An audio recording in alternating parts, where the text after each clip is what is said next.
সর্বনাশ, এটিএম থেকে টাকা বের হলো না, তবুও ট্রানজাকশনে মেসেজ চলে আসলো। তাহলে টাকা কোথায় গেল, কে নিল?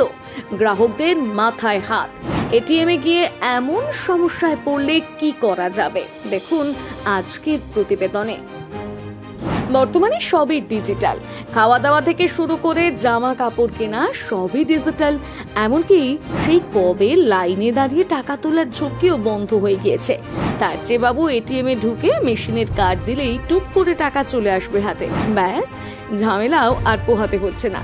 তবে এটিএমে টাকা তোলা সহজ হলেও টাকা তুলতে গিয়ে অনেক সময় এমন সব সমস্যার সম্মুখীন হতে হয় যা চিন্তার কারণ হয়ে দাঁড়ায়। অনেক সময় দেখা যায় মেশিনে কার্ড পাঞ্চ করা হয়েছে, তবে টাকা আসেনি, অথচ ফোনের নোটিফিকেশন ঢুকলো আপনার অ্যাকাউন্ট থেকে এত টাকা কেটে নেওয়া হয়েছে। এমন সমস্যার সম্মুখীন হামেশাই হতে হয় গ্রাহকদের। এর ফলে স্বাভাবিকভাবেই গ্রাহকদের মাথায় বাজ পড়ে। আর তার উপর যদি টাকার অঙ্কটা হয় একটু বড়, তাহলে তো চিন্তায় একেবারে ব্লাড প্রেশার হাই হয়ে যায়। তাহলে কি টাকা ফেরত পাবো না?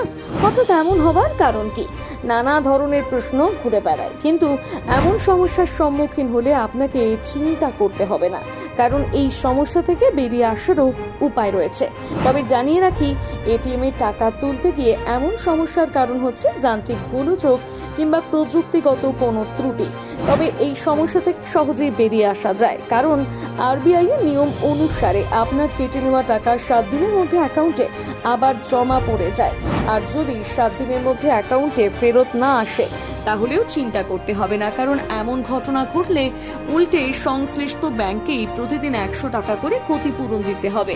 কিন্তু টাকা কেটে নেওয়ার 7 দিন পর্যন্ত অপেক্ষা করুন। এরপর টাকা না ঢুকলে আপনার সংশ্লিষ্ট ব্যাংকে গিয়ে, অর্থাৎ আপনি যে ব্যাংকের গ্রাহক সেখানে গিয়ে যোগাযোগ করুন। ব্যাংক কর্তৃপক্ষের কাছে আপনার অভিযোগ দায়ের করতে হবে। এমনকি আপনি চাইলে অনলাইনেও আপনার অভিযোগ জানাতে পারেন। শুধু তাই নয়, ব্যাংকের হেল্পলাইন নম্বরেও আপনি সমস্যাটির কথা জানাতে পারেন। এরপর ব্যাংক কর্তৃপক্ষ আপনার অভিযোগের ভিত্তিতে বিষয়টি খতিয়ে দেখবে এবং ঠিক কী কারণে আপনার অ্যাকাউন্টে এখনো টাকা আসেনি সেই বিষয়ে তদন্ত করবে।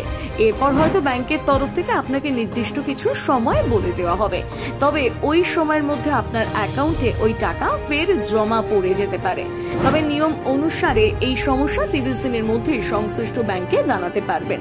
30 দিনের বেশি হয়ে গেলে আপনি যদি ব্যাংকের দ্বারস্থ হন, তাহলে আপনার এই সমস্যার কোনো সমাধান হবে না।